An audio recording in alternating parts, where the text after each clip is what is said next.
Hi, I'm Joanne. Welcome to this bedtime story for grown-ups. Tonight I will be reading for you an ancient tale from India. It is called The Princess and the God. This beautiful ancient story of Princess Savitri is one of the most loved tales of India. In this story, the Princess Savitri has found a man worthy to wed her. No one can sway her from her heart's path. Savitri must use her wit and determination to save her husband from Yama, the god of death. This ancient tale arises from a time when legends were born, an age of walled cities, of sun and fire worship, and of women far more independent than later Indian culture allowed.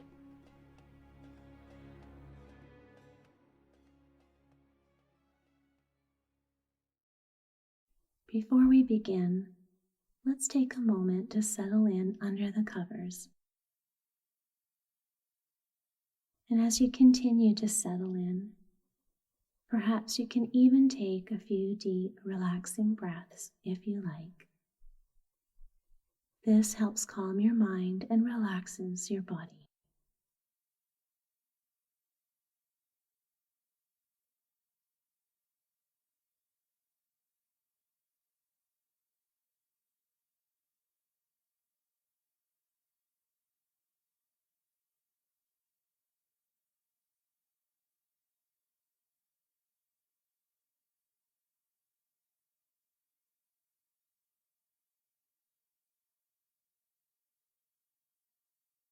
Now allow your breath to return back to its normal rhythm. And as you continue to relax, we will begin our story.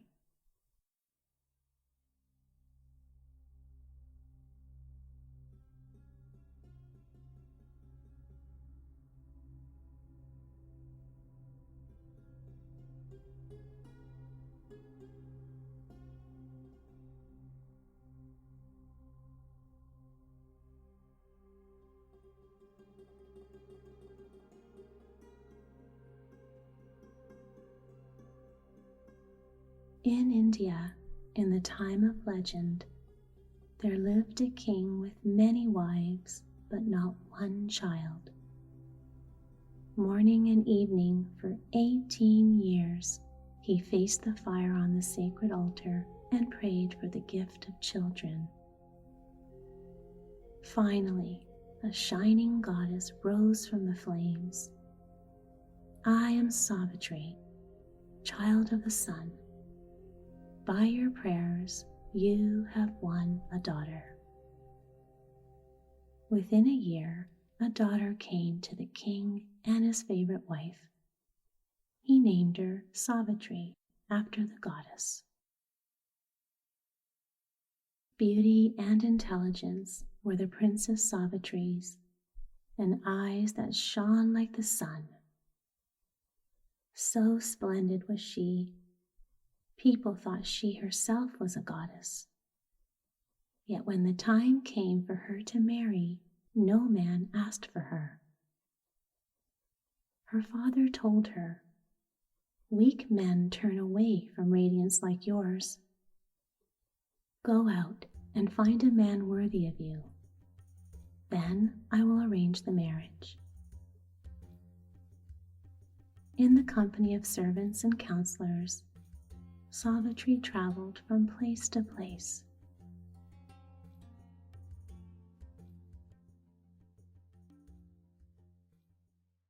After many days, she came upon a hermitage by a river crossing. Here lived many who had left the towns and cities for a life of prayer and study.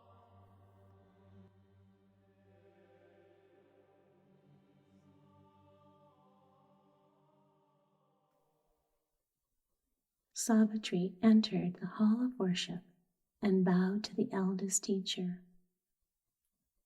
As they spoke, a young man with shining eyes came into the hall. He guided another man, old and blind. "Who is that young man?" asked Savitri softly. "That is Prince Satyavan," said the teacher with a smile.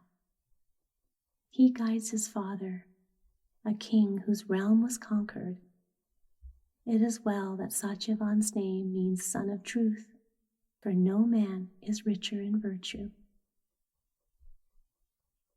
When Savitri returned home, she found her father sitting with the holy seer named Narada. "Daughter," said the king, "have you found a man you wish to marry?" "Yes, father. His name is Satyavan."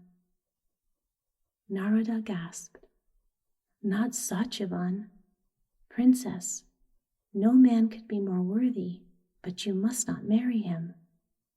I know the future. Satyavan will die 1 year from today." The king said, "Do you hear, daughter? Choose a different husband." Savitri trembled, but said, "I have chosen Satyavan, and I will not choose another. However long or short his life, I wish to share it." Soon the king rode with Savitri to arrange the marriage. Satyavan was overjoyed to be offered such a bride. But his father, the blind king, asked Savitri, "Can you bear the hard life of the hermitage? Will you wear our simple robe and our coat of matted bark? Will you eat only fruit and plants of the wild?" Savitri said, "I care nothing about comfort or hardship. In palace or in hermitage, I am content." That very day, Savitri and Satyavan walked hand in hand around the sacred fire in the hall of worship. In front of all the priests and hermits, they became husband and wife.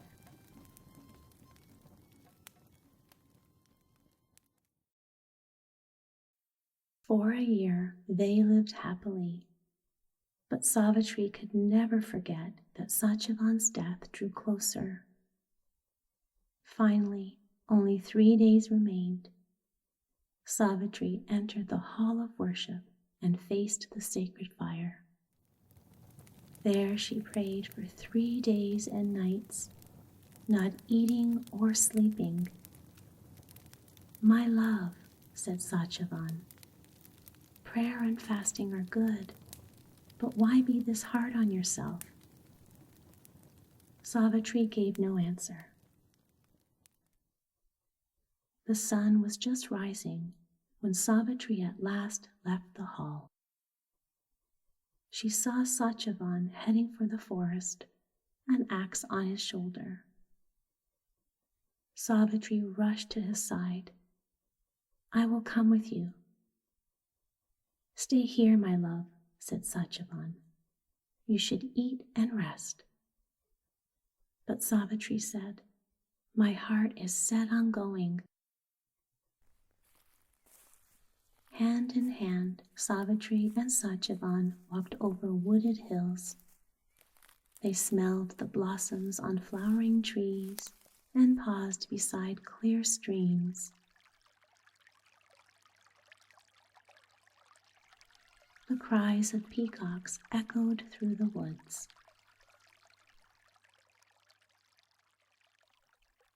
While Savitri rested, Satyavan chopped firewood from a fallen tree. Suddenly, he dropped his axe. "My head aches." Savitri rushed to him. She laid him down in the shade of a tree, his head on her lap. "My body is burning. What is wrong with me?" Satyavan's eyes closed. His breathing slowed. Savitri looked up. Coming through the woods to meet them was a princely man. He shone, though his skin was darker than the darkest night. His eyes and his robe were the red of blood. Trembling, Savitri asked, "Who are you?" A deep, gentle voice replied, "Princess, you see me only by the power of your prayer and fasting. I am Yama, god of death. Now is the time I must take the spirit of Satyavan." Yama took a small noose and passed it through Satyavan's breast as if through air. He drew out a tiny likeness of Satyavan, no bigger than a thumb. Satyavan's breathing stopped. Yama placed the likeness inside his robe. "Happiness awaits your husband in my kingdom. Satyavan is a man of great virtue." Then Yama turned and headed south back to his domain. Savitri rose and started after him. Yama strode smoothly and swiftly through the woods, while Savitri struggled to keep up. At last, he stopped to face her. "Savitri, you cannot follow to the land of the dead." "Lord Yama, I know your duty is to take my husband, but my duty as his wife is to stay beside him." "Princess, that duty is at an end. Still, I admire your loyalty. I will grant you a favor. Anything but the life of your husband." Savitri said, "Please restore my father-in-law's kingdom and his sight." "His sight and his kingdom shall be restored." Yama again headed south. Savitri followed. Along a river bank, thorns and tall, sharp grass let Yama pass untouched, but they tore at Savitri's clothes and skin. "Savitri, you have come far enough." "Lord Yama, I know my husband will find happiness in your kingdom, but you carry away the happiness that is mine." "Princess, even love must bend to fate.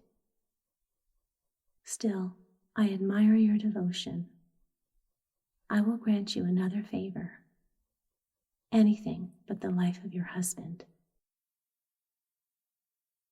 Savitri said, "Grant many more children to my father." "Your father shall have many more children." Yama once more turned south. Again, Savitri followed. Up a steep hill Yama glided, while Savitri clambered after him.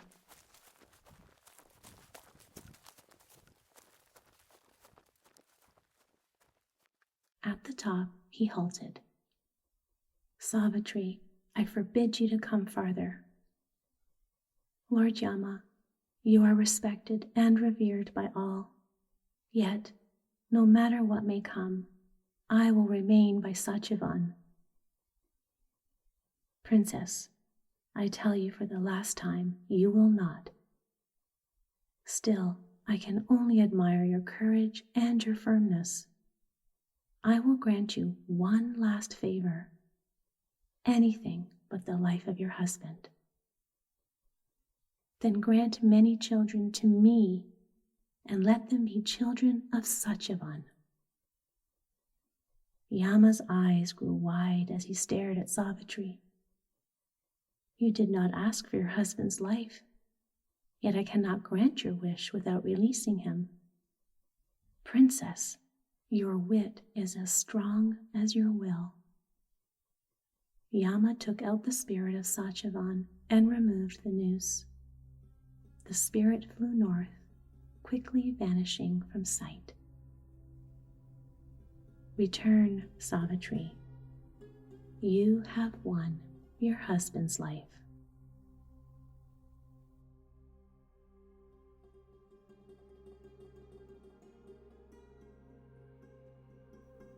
The sun was just setting when Savitri again laid Satyavan's head in her lap.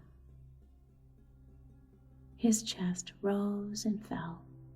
His eyes opened. Is the day already gone? I have slept long. But what is wrong, my love? You smile and cry at the same time. My love, said Savitri, let us return home.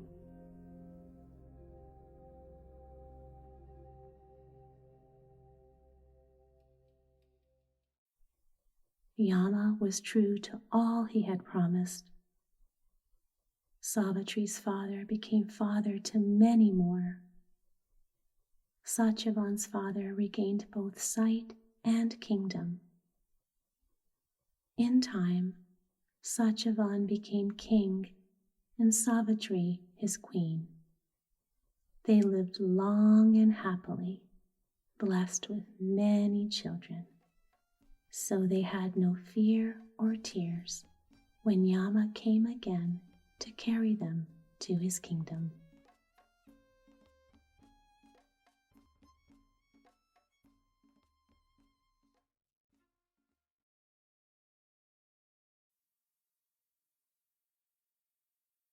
I hope you enjoyed this bedtime story. I hope it helped you relax. Perhaps a pleasant feeling of drowsiness and relaxation is beginning to grow and spread through you as the story of Savitri and her love Satyavan begin to fade away from your imagination. And the more the story fades away into the background of your mind, the more sleepy you begin to feel. And as you sleep, your body and mind will rest, and you will awaken feeling refreshed and rejuvenated, ready for a brand new day. It's okay to embrace this feeling of sleep now. Let it wrap around you. Let it help you drift off.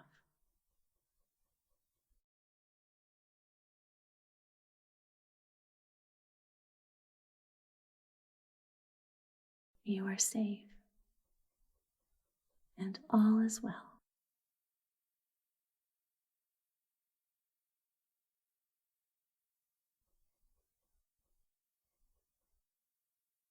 Good night, dear one.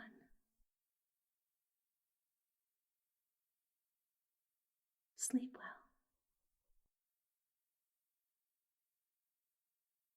Sweet dreams.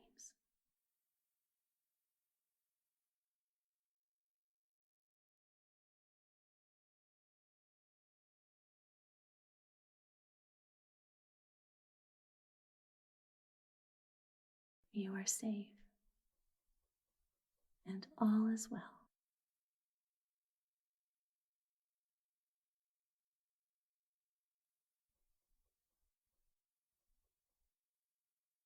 Good night, dear one.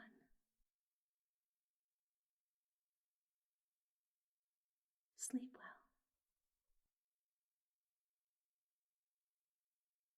Sweet dreams.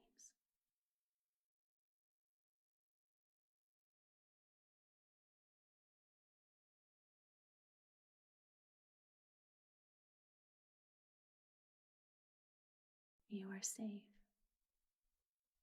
and all is well.